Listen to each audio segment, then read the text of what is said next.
Le vent glacial des Alpes françaises fouettait le visage buriné de Marcel Dubois, alors qu'il gravissait péniblement le sentier rocailleux menant au col de la Vanoise. À 52 ans, ce guide de haute montagne avait parcouru ces sommets enneigés des milliers de fois. Mais aujourd'hui, quelque chose d'inhabituel troublait son instinct aiguisé par 3 décennies d'expérience alpine. La disparition d'un randonneur allemand 3 jours plus tôt l'avait amené dans cette région reculée, loin des sentiers balisés où les touristes s'aventuraient habituellement. Marcel ajusta les sangles de son sac à dos chargé d'équipements de secours et scruta l'horizon à travers ses lunettes de soleil. Les nuages s'amoncelaient au-dessus des pics enneigés, annonçant une tempête imminente qui rendrait les recherches encore plus périlleuses. Il connaissait ces montagnes comme sa propre maison. Chaque crevasse, chaque refuge abandonné, chaque sentier oublié. C'était cette connaissance intime du terrain qui faisait de lui l'un des guides les plus respectés de la région de Chamonix, celui vers qui les gendarmes de haute montagne se tournaient quand les situations devenaient désespérées. Son téléphone satellite grésilla faiblement. « Marcel, ici le capitaine Rousseau. Du nouveau sur le randonneur allemand. » La voix du responsable des secours en montagne résonnait avec l'urgence familière de ces situations critiques. Marcel secoua la tête, même si son interlocuteur ne pouvait le voir. « Rien pour l'instant, capitaine. Je continue vers le refuge du Glacier Blanc. Si Klaus Hoffmann a cherché un abri, c'est là qu'il serait allé. » Il raccrocha, le silence des montagnes l'enveloppant à nouveau comme un linceul. Alors qu'il contournait un éperon rocheux, Marcel aperçut une structure qu'il ne reconnaissait pas immédiatement.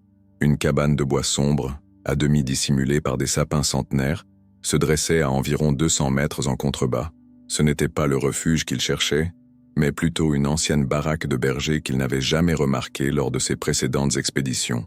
Quelque chose dans l'apparence de cette bâtisse éveilla sa curiosité professionnelle, un instinct développé après tant d'années à sauver des vies dans ces montagnes impitoyables. Il modifia sa trajectoire et descendit prudemment vers la cabane, ses crampons mordant la neige durcie par le gel nocturne. Plus il s'approchait, plus il remarquait des détails troublants. La porte était entr'ouverte malgré le froid mordant, et de la vapeur s'échappait faiblement de la cheminée rustique. Quelqu'un était là, ou du moins y avait été récemment.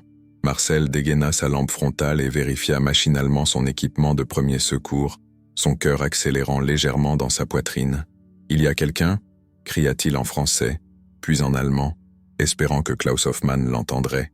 Seul l'écho de sa voix lui répondit, se perdant dans l'immensité alpine. Il poussa délicatement la porte de bois qui grinça sinistrement sur ses gonds rouillés. L'odeur qui l'assaillit immédiatement lui souleva l'estomac, un mélange d'humidité, de nourriture avariée, et de quelque chose de plus troublant qu'il ne parvenait pas à identifier précisément. L'intérieur de la cabane était plongé dans une semi-obscurité que sa lampe frontale transperça difficilement. Marcel balaya méthodiquement l'espace de son faisceau lumineux, révélant un mobilier rudimentaire couvert de poussière et de toiles d'araignée. Mais ce qu'il découvrit dans le coin le plus reculé de la pièce le figea sur place, son sang se glaçant dans ses veines, malgré l'effort physique qu'il venait de fournir. Un jeune homme était recroquevillé contre le mur de pierre, les poignets entravés par de lourdes chaînes rouillées qui l'attachaient à un anneau métallique scellé dans la paroi. Ses vêtements, autrefois de bonne qualité, étaient déchirés et souillés. Ses cheveux bruns, emmêlés et sales, tombaient devant son visage émacié. Marcel pouvait voir ses côtes saillir sous sa chemise déchirée, témoignage d'une malnutrition prolongée qui serrait le cœur du montagnard expérimenté. « Mon Dieu !» murmura Marcel, s'approchant prudemment du jeune homme inconscient. Il vérifia rapidement son pouls au niveau du cou, soulagé de sentir un battement faible mais régulier sous ses doigts gantés. La peau du prisonnier était froide et moite, marquée par l'épuisement et la déshydratation. Marcel estima son âge à environ 25 ans, mais son visage portait les marques d'une souffrance qui semblait avoir duré bien plus longtemps que ses années sur Terre ne le suggéraient. Sans perdre une seconde, Marcel fouilla dans son sac à la recherche de son kit de premier secours et de sa gourde d'eau tiède. Il humecta délicatement les lèvres gercées du jeune homme, avec un linge propre, murmurant des mots apaisants en français. « Ça va aller, je suis là pour t'aider. Tu es en sécurité maintenant. » Les paupières du prisonnier frémirent légèrement, signe encourageant que sa conscience commençait à émerger des profondeurs où l'épuisement l'avait plongé. Marcel examina les chaînes qui entravertent le jeune homme, constatant avec colère qu'elles étaient solidement fixées et qu'il aurait besoin d'outils spécialisés pour les briser. Il sortit sa radio satellite et contacta immédiatement les secours, sa voix tremblant légèrement sous l'émotion contenue. Capitaine Rousseau, Marcel à l'appareil. J'ai une situation d'urgence. J'ai trouvé un jeune homme enchaîné dans une cabane abandonnée. Il est vivant mais dans un état critique. J'ai besoin d'une évacuation médicale immédiate et des gendarmes. Le silence qui suivit sa transmission sembla durer une éternité, avant que la voix du capitaine ne résonne à nouveau, chargée d'incrédulité et d'urgence. Marcel, répétez. Vous avez dit enchaîné ? Marcel confirma, décrivant rapidement la situation et les coordonnées GPS de sa position. Pendant qu'il communiquait avec les secours, le jeune homme commença à reprendre connaissance, ses yeux s'ouvrant lentement pour révéler un regard d'un bleu profond, empreint d'une terreur qui fit frémir le montagnard aguerri. « N'aie pas peur », dit Marcel doucement, retirant ses gants pour poser une main réconfortante sur l'épaule du jeune homme. « Je m'appelle Marcel. Je suis guide de montagne. Tu es en sécurité maintenant. Les secours arrivent. » Le prisonnier le regarda avec une méfiance compréhensible, ses lèvres remuant silencieusement comme s'il essayait de parler, mais n'y parvenait pas.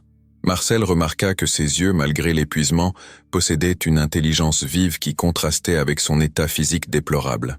En attendant l'arrivée des secours, Marcel commença à donner de petites gorgées d'eau au jeune homme et à partager sa nourriture d'urgence. Chaque geste était calculé, mesuré par ses années d'expérience dans les situations de survie. Il ne cessait de parler, d'une voix calme et rassurante, racontant qui il était, expliquant ce qui allait se passer, tentant d'établir une connexion humaine avec ce survivant dont l'histoire demeurait encore un mystère troublant dans l'immensité silencieuse des Alpes françaises. Alors que les premières notes du vrombissement de l'hélicoptère de secours résonnaient entre les sommets enneigés, Marcel ne pouvait s'empêcher de se demander qui était ce jeune homme, comment il était arrivé dans cette situation, et surtout, qui avait pu commettre un acte aussi barbare dans ces montagnes qu'il considérait comme son sanctuaire. Le premier chapitre de cette histoire extraordinaire venait de s'écrire, mais Marcel pressentait que les révélations les plus troublantes étaient encore à venir. L'hélicoptère de secours avait transporté le jeune homme vers l'hôpital de Chamonix, dans un balai aérien familier à Marcel, mais cette fois-ci, l'urgence médicale cachait un mystère bien plus profond que les accidents de montagne auxquels il était habitué. 3 jours s'étaient écoulés depuis le sauvetage, et Marcel n'arrivait pas à chasser de son esprit l'image de ce regard bleu intense, mélange de terreur et d'une intelligence troublante qui semblait porter le poids de secrets inimaginables. Le docteur Amélie Moreau, chef du service de traumatologie, accueillit Marcel dans le couloir aseptisé de l'hôpital. Cette femme de 45 ans, aux cheveux poivre et sel tirés en chignon strict, avait vu défiler dans son service des dizaines de victimes d'accidents de montagne, mais jamais un cas semblable. « Marcel, je suis contente que vous soyez venu, » dit-elle en ajustant ses lunettes. Notre patient pose des questions troublantes. Physiquement, il récupère remarquablement bien considérant son état d'arrivée, mais psychologiquement. Elle laissa sa phrase en suspens, invitant Marcel à la suivre vers la chambre. « Il a parlé ?» demanda Marcel, ses bottes de montagne résonnant sur le carrelage immaculé du couloir. Le contraste entre l'environnement médical stérilisé et les Alpes sauvages, où il avait fait cette découverte, lui semblait surréaliste. « Oui, et c'est justement ce qui nous inquiète, » répondit le docteur Moreau. Il s'exprime parfaitement en français, mais aussi en italien, en espagnol, et même dans ce qui semble être du latin médiéval. Quand il délire à cause de la fièvre, il mentionne des noms de lieux qui correspondent à d'anciens ports méditerranéens, certains disparus depuis des siècles.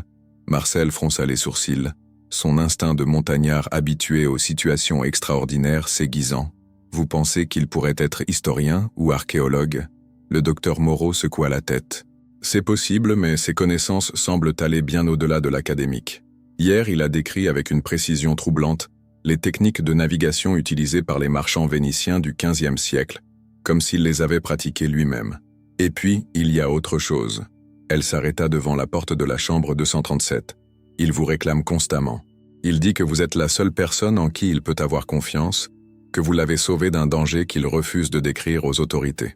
Les gendarmes ont essayé de l'interroger sur les circonstances de sa captivité, mais il se mure dans un silence total dès qu'ils abordent le sujet. Avec vous, peut-être acceptera-t-il de parler. Marcel hocha la tête, sentant le poids de la responsabilité s'abattre sur ses épaules comme une avalanche familière. Ils pénétrèrent dans la chambre baignée de la lumière douce de l'après-midi alpin. Le jeune homme était assis dans son lit, le regard tourné vers la fenêtre qui offrait une vue spectaculaire sur le Mont Blanc. Il avait repris des couleurs. Ses cheveux bruns avaient été lavés et coiffés, révélant un visage aux traits fins marqué par une intensité peu commune.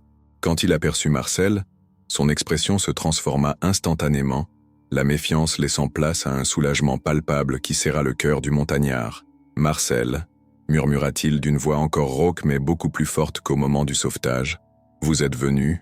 Il tendit la main vers son sauveur avec une gestuelle qui évoquait étrangement les manières d'une époque révolue, comme s'il saluait un capitaine de navire après une traversée périlleuse. Marcel s'approcha du lit et serra cette main encore marquée par les traces des chaînes, remarquant la fermeté inhabituelle de sa poigne, malgré l'épuisement récent. « Comment vous sentez-vous » demanda Marcel, tirant une chaise près du lit. « Mieux, grâce à vous » répondit le jeune homme. « Je me nomme Julien Moreau. » Il jeta un regard prudent vers le docteur, qui portait ironiquement le même nom de famille. « Aucun lien de parenté » précisa-t-elle avec un sourire. « C'est un patronyme assez répandu en Haute-Savoie. » Julien hocha la tête, mais Marcel remarqua une lueur particulière dans ses yeux, comme si ce détail avait une signification qu'il était seul à comprendre. « Julien, les gendarmes aimeraient savoir qui vous a fait ça » dit Marcel avec la délicatesse d'un homme habitué à traiter avec des victimes traumatisées. « Et moi aussi, si vous vous en sentez capable. » Le visage de Julien se crispa légèrement, ses mains se refermant instinctivement sur les draps de l'hôpital. « C'est compliqué, Marcel. Plus compliqué que vous ne pouvez l'imaginer. Ces hommes, ils n'étaient pas des criminels ordinaires. Ils cherchaient quelque chose de très spécifique, quelque chose que ma famille garde secret depuis des générations. » Le docteur Moreau et Marcel échangèrent un regard intrigué. « Votre famille ?» encouragea Marcel. Julien prit une profonde inspiration, comme un navigateur s'apprêtant à affronter une tempête. Les Moreau ont été navigateurs et cartographes de père en fils depuis le XVe siècle. Nous avons servi les rois de France, puis l'Empire, guidant leur flotte vers des terres lointaines et des trésors oubliés. Mon arrière-grand-père était le dernier de sa lignée à exercer activement, mais il m'a transmis nos connaissances avant sa mort. Marcel se pencha en avant, captivé par cette révélation inattendue. Quel genre de connaissances ? Julien regarda à nouveau par la fenêtre, comme s'il cherchait dans les sommets enneigés la force de continuer son récit. Des cartes, Marcel. Des cartes que personne d'autre ne possède, qui indiquent l'emplacement de navires perdus, de trésors engloutis, de routes commerciales oubliées par l'histoire officielle. Mon grand-père m'a appris à les lire, à comprendre les codes et les symboles que nos ancêtres utilisaient pour protéger leurs secrets. Et ces hommes qui vous ont enlevé ? Insista doucement Marcel. Le visage de Julien s'assombrit, ses mains tremblant légèrement. Ils savaient ce qui j'étais. Ils connaissaient l'existence de notre héritage familial. Ils m'ont gardé prisonnier pendant des mois, utilisant des méthodes que je préfère oublier, pour me forcer à leur révéler l'emplacement d'un navire marchand du XVIIIe siècle qui aurait coulé au large de la Corse avec une cargaison d'or destinée à financer les campagnes napoléoniennes. Le silence qui suivit cette révélation fut rompu par le bruit familier des pas dans le couloir de l'hôpital. Marcel sentit l'urgence de la situation s'intensifier. « Pourquoi vous ont-ils relâché ?» demanda-t-il. Julien secoua la tête avec véhémence. « Ils ne m'ont pas relâché, Marcel. Je me suis échappé il y a une semaine, mais j'étais trop faible pour aller loin. Je me suis réfugié dans cette cabane en espérant qu'ils ne me retrouveraient pas, mais les chaînes, je n'arrivais pas à m'en défaire seul. » Le docteur Moreau intervint avec pragmatisme. « Julien, si ces hommes vous recherchent encore, vous n'êtes pas en sécurité ici. L'hôpital est un lieu public, facile à surveiller. » Marcel hocha la tête, son instinct de protecteur s'éveillant. « Il faut prévenir les gendarmes, organiser une protection. » Mais Julien l'interrompit d'un geste de la main. « Non, Marcel, ces hommes ont des contacts partout. La police officielle ne pourra pas me protéger. Ma seule chance, c'est de disparaître, de me cacher, jusqu'à ce que je trouve un moyen de les neutraliser définitivement. » Marcel réfléchit rapidement, pesant les options avec la même méthodologie qu'il appliquait lors des sauvetages en montagne les plus complexes. « J'ai un refuge isolé dans les Alpes, près du col du Galibier. Personne ne connaît son emplacement exact, même pas mes collègues guides. Vous pourriez y rester le temps de récupérer complètement et de décider quoi faire. » Julien le regarda, avec une reconnaissance qui dépassait les mots, comme si Marcel venait de lui offrir bien plus qu'un simple abri. « Pourquoi feriez-vous ça pour moi ?» demanda Julien, sa voix trahissant une émotion contenue. Marcel pensa à sa propre famille, disparue dans une avalanche 5 ans auparavant, et à la solitude qui depuis rongeait son existence de montagnard. « Parce que tout le monde mérite une seconde chance, » répondit-il simplement, « et parce que je pense que votre histoire est loin d'être terminée. » Le docteur Moreau approuva d'un hochement de tête, comprenant que cette décision dépassait le cadre médical pour toucher à quelque chose de plus profondément humain. Alors que l'après-midi déclinait sur les sommets alpins, Marcel commençait déjà à planifier leur départ discret vers son refuge secret, ignorant encore que cette décision allait les entraîner dans une aventure qui révélerait des vérités enfouies depuis des siècles et transformerait à jamais leur vision du monde et d'eux-mêmes. La Land Rover de Marcel grimpa péniblement le chemin de terre qui serpentait vers le col du Galibier, ses pneus crissant sur les graviers humides de la fonte des neiges printanières. Julien, installé sur le siège passager, observait le paysage alpin avec une intensité qui dépassait la simple admiration touristique. Ses yeux bleus scrutaient chaque virage, chaque rocher, comme s'il mémorisait mentalement une carte de navigation terrestre avec la même précision que ses ancêtres cartographiaient les océans inconnus. « Nous y sommes presque », annonça Marcel, en négociant un virage particulièrement serré. Le refuge est situé à 2300 mètres d'altitude, complètement invisible depuis la route principale. Mon père l'a construit dans les années 70 comme base pour ses expéditions géologiques. Après sa mort, j'ai continué à l'entretenir. C'est devenu mon sanctuaire personnel. Il jeta un coup d'œil à Julien, remarquant que ce dernier semblait retrouver des forces à mesure qu'il s'éloignait de la civilisation. Le refuge apparut enfin, niché dans un cirque naturel protégé par d'imposants contreforts rocheux. La construction en pierre et bois local se fondait harmonieusement dans le paysage, comme si elle avait poussé naturellement de la montagne elle-même.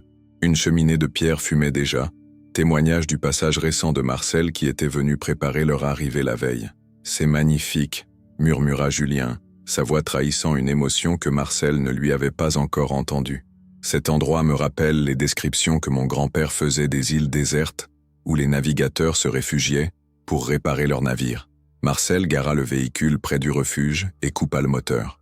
Le silence qui les enveloppa immédiatement était total, ponctué seulement par le murmure lointain d'un torrent de montagne et le sifflement du vent dans les mélèzes. « Ici, nous sommes à des kilomètres de toute habitation », expliqua Marcel en sortant leurs bagages du coffre. « Même les bergers n'amènent plus leurs troupeaux si haut depuis des décennies.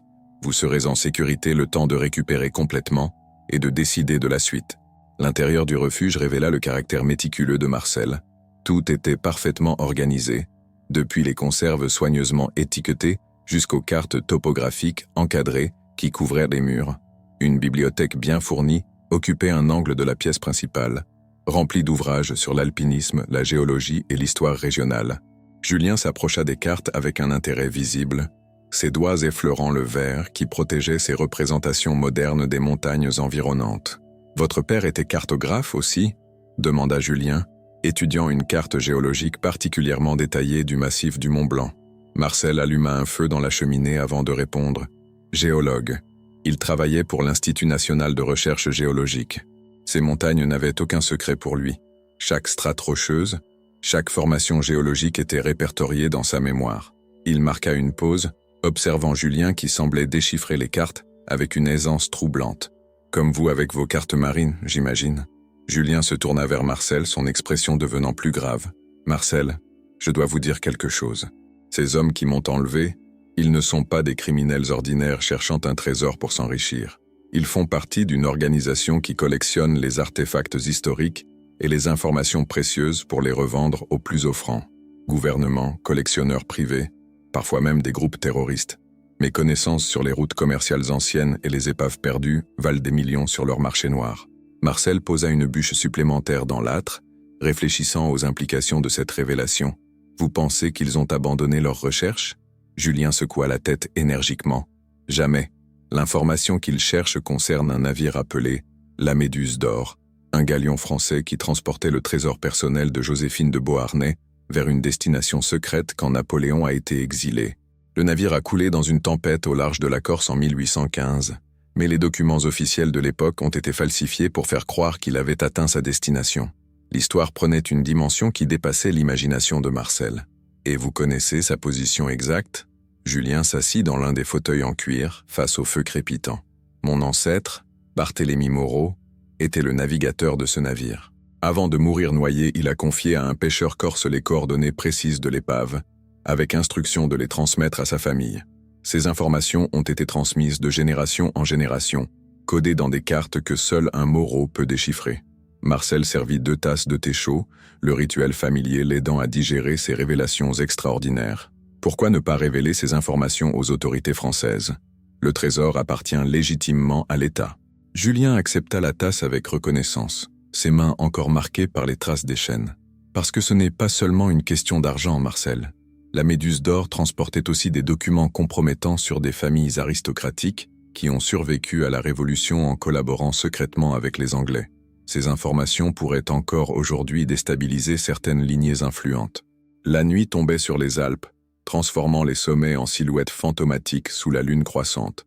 Marcel alimenta le feu et prépara un repas simple mais nourrissant, observant Julien qui semblait reprendre vie dans cet environnement isolé. « Vous savez, » dit Marcel en disposant les assiettes sur la table rustique, « j'ai perdu ma femme et ma fille dans une avalanche il y a 5 ans. Depuis, je vis seul dans ces montagnes, me contentant de sauver d'autres vies pour donner un sens à la mienne. » Julien leva les yeux de la carte qu'il étudiait, touché par cette confidence inattendue. « Je suis désolé, Marcel. Je ne savais pas. » Marcel haussa les épaules avec la résignation stoïque des gens de montagne. « Ce que je veux dire, c'est que vous m'avez redonné un but, protéger quelqu'un, l'aider à surmonter une épreuve. C'est exactement ce dont j'avais besoin sans le savoir. » Il marqua une pause, regardant le feu danser dans la cheminée. « Et puis votre histoire me passionne.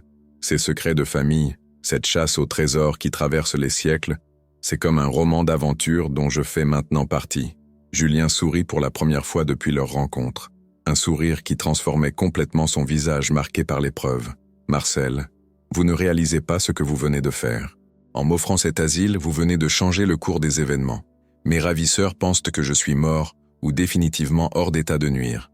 Ici, je peux prendre le temps de planifier ma riposte, de contacter les bonnes personnes, de retourner la situation en ma faveur. » Marcel s'installa en face de Julien, intrigué par cette nouvelle détermination qu'il percevait dans sa voix. « Vous avez un plan ?» Julien ouvrit son sac de voyage et en sortit délicatement un petit carnet en cuir usé par les années. Ce carnet appartenait à mon grand-père. Il contient des contacts dans le monde entier, des gens qui doivent des faveurs à ma famille, des alliés qui peuvent nous aider. Il ouvrit le carnet, révélant des pages couvertes d'une écriture fine et de codes mystérieux. « Il y a un homme à Marseille, ancien officier de marine, qui connaît l'existence de l'organisation qui m'a enlevé. Il pourrait nous aider à les identifier précisément. » La soirée se prolongea dans cette atmosphère de confidence mutuelle, chacun partageant ses blessures et ses espoirs dans la chaleur rassurante du refuge alpin. Marcel découvrait un monde qu'il n'avait jamais soupçonné, peuplé de mystères historiques et de dangers modernes, tandis que Julien retrouvait progressivement sa force et sa détermination grâce à la protection inconditionnelle que lui offrait ce montagnard au grand cœur. Quand ils se séparèrent pour la nuit, chacun dans sa chambre spartiate mais confortable, Marcel savait que sa vie venait de prendre un tournant irréversible. Il n'était plus seulement un guide de montagne solitaire, mais le protecteur d'un homme qui portait en lui les secrets de l'histoire de France. Et pour la première fois depuis la mort de sa famille, il se sentait à nouveau utile, avec une mission qui dépassait le simple sauvetage d'une vie pour toucher à la préservation d'un héritage séculaire. 3 semaines s'étaient écoulées depuis leur installation au refuge du Galibier, et Julien avait complètement récupéré ses forces physiques. Plus important encore, il avait retrouvé sa détermination et sa confiance en lui grâce au soutien indéfectible de Marcel. Le matin du départ pour Marseille, une brume légère flottait encore sur les sommets alpins, tandis que les 2 hommes chargeaient méthodiquement la Land Rover, chacun conscient que cette journée marquerait un tournant décisif dans leur aventure commune. « Vous êtes certain que ce commandant Girard est digne de confiance ?» demanda Marcel en vérifiant une dernière fois leur équipement. Julien ajusta sa veste en cuir, celle-là même que Marcel lui avait achetée à Chamonix pour remplacer ses vêtements déchirés. « Mon grand-père lui a sauvé la vie lors d'une mission de reconnaissance au large de l'Algérie en 1962. Depuis, les Girard et les Moreau entretiennent une amitié familiale. Si quelqu'un peut nous aider à identifier précisément cette organisation criminelle, c'est bien lui. » Le trajet vers Marseille leur prit toute la matinée, serpentant d'abord à travers les vallées alpines, avant de descendre vers les collines de Provence. Julien avait insisté pour qu'ils prennent les routes secondaires, évitant les autoroutes où leurs véhicules pourraient être repérés par des caméras de surveillance. Marcel admirait cette prudence stratégique qui révélait chez Julien des compétences bien au-delà de ses connaissances historiques. « Vous avez appris ces techniques de discrétion avec vos études de navigation ?» demanda-t-il en négociant un virage entre 2 champs de lavande. « En partie, » répondit Julien, scrutant constamment les rétroviseurs. « Mais surtout durant ma captivité, j'ai observé leurs méthodes, leurs habitudes, leur façon de communiquer. Ils sont professionnels mais pas infaillibles. Leur principal défaut est l'arrogance. Ils pensent que leur organisation est si puissante qu'aucune victime ne pourrait leur résister indéfiniment. Il marqua une pause, son visage se durcissant au souvenir des épreuves subies. Ils ont sous-estimé la détermination d'un Moreau. Marseille apparut enfin, sa silhouette méditerranéenne se découpant sous le soleil de midi. Marcel gara la Land Rover dans un parking souterrain du Vieux-Port, suivant scrupuleusement les instructions que Julien avait reçues lors de son appel téléphonique avec le commandant Girard. Il nous attend au café de la Marine, près du quai des Belges. C'est un lieu public mais discret, fréquenté par d'anciens marins qui ne posent pas de questions indiscrètes. Marcel hocha la tête, sentant l'adrénaline familière des situations à risque couler dans ses veines, comme lors des sauvetages les plus dangereux. Le café de la Marine était exactement tel que Julien l'avait décrit, un établissement authentique aux murs couverts de photographies de navires et de marins, où l'odeur du pastis se mêlait à celle des embruns marins. Le commandant Philippe Girard les attendait à une table d'angle, dos au mur, position stratégique qui lui permettait de surveiller toutes les entrées. Cet homme de 68 ans, aux cheveux blancs et au regard perçant, portait encore sa prestance militaire malgré sa retraite depuis une décennie. « Julien », dit-il en se levant pour l'accueillir avec une accolade chaleureuse, « ton grand-père serait fier de voir l'homme que tu es devenu. » Son regard se porta ensuite sur Marcel, qu'il jaugea d'un coup d'œil professionnel. « Et vous devez être Marcel Dubois, le guide qui a sauvé notre jeune navigateur, Philippe Girard, enchanté de faire votre connaissance. » Sa poignée de main était ferme, celle d'un homme habitué à prendre des décisions rapides dans des situations critiques. Ils s'installèrent autour de la table, et Julien entreprit de raconter méthodiquement son enlèvement et sa captivité, omettant aucun détail qui pourrait aider à identifier ses ravisseurs. Le commandant Girard l'écoutait avec une attention professionnelle, prenant occasionnellement des notes dans un carnet discret. « L'organisation que tu décris correspond exactement au Collecteur, un groupe que les services de renseignement surveillent depuis des années, » dit-il finalement. Ils sont spécialisés dans l'acquisition d'informations historiques sensibles et d'artefacts de valeur. Marcel intervint pour la première fois dans la conversation. Pourquoi ne pas les arrêter si les autorités connaissent leur existence? Le commandant Girard eut un sourire amer, parce qu'ils sont très habiles pour rester dans une zone grise légale. Officiellement, ils sont antiquaires, consultants en histoire, experts en authentification d'œuvres d'art. Leurs méthodes illégales sont difficiles à prouver, et leurs clients incluent parfois des personnalités que l'État préfère ne pas embarrasser. Il but une gorgée de son café avant de continuer, mais le cas de Julien change la donne. Enlèvement, séquestration, torture psychologique, là nous avons de quoi les coincer. Julien sortit discrètement son carnet familial et le posa sur la table. « Commandant, j'ai pris une décision, je vais leur donner ce qu'ils veulent. » Marcel sursauta, inquiet. « Julien, vous ne pouvez pas. » Mais Julien leva la main pour l'interrompre. « Laissez-moi finir. Je vais leur donner de fausses coordonnées pour la Méduse d'or, suffisamment plausibles pour qu'ils organisent une expédition de récupération. Et c'est là que nous les piégerons avec l'aide du commandant Girard et de ses contacts dans la Marine nationale. » Le plan qui émergea de leur discussion était d'une simplicité audacieuse. Julien contactera directement les collecteurs, prétendant avoir finalement cédé sous la pression et être prêt à négocier. Il leur fournirait de fausses coordonnées situées dans les eaux territoriales françaises, là où la Marine nationale pourrait intervenir légalement. Mes anciens collègues de la base navale de Toulon seraient ravis de participer à cette opération, confirma le commandant Girard. Nous avons déjà eu maille à partir avec ces gens par le passé. L'après-midi fut consacré à peaufiner les détails de l'opération.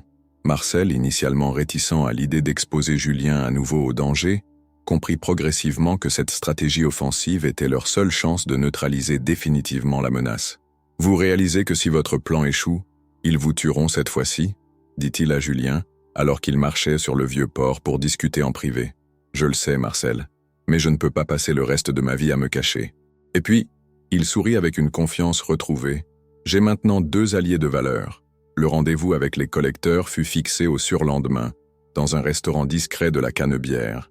Julien avait contacté ses anciens ravisseurs en utilisant un téléphone sécurisé fourni par le commandant Girard, jouant parfaitement son rôle d'homme brisé, prêt à collaborer pour sauver sa vie. « Ils ont mordu à l'hameçon », annonça-t-il après l'appel. Leur représentant, un certain Kovac, accepte de me rencontrer pour négocier l'échange des informations contre ma sécurité. Le jour J, Marcel et le commandant Girard prirent position dans des lieux stratégiques autour du restaurant, en liaison radio constante avec l'équipe d'intervention discrètement positionnée à proximité. Julien, vêtu d'un costume discret et portant un micro miniaturisé, pénétra dans l'établissement avec l'assurance d'un homme qui avait enfin trouvé sa voie.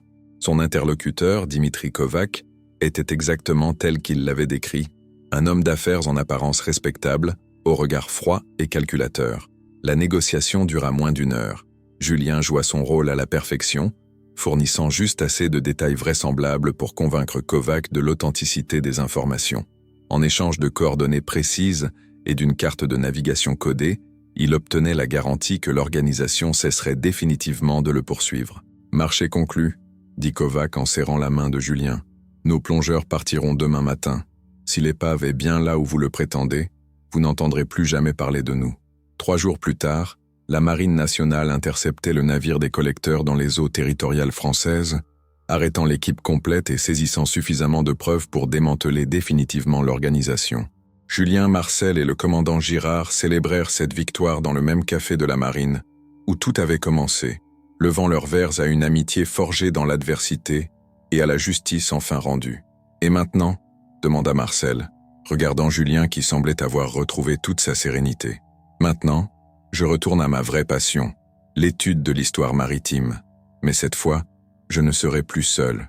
J'aimerais que vous m'accompagniez dans mes recherches, Marcel. Vos compétences de montagnard et votre courage m'ont sauvé la vie.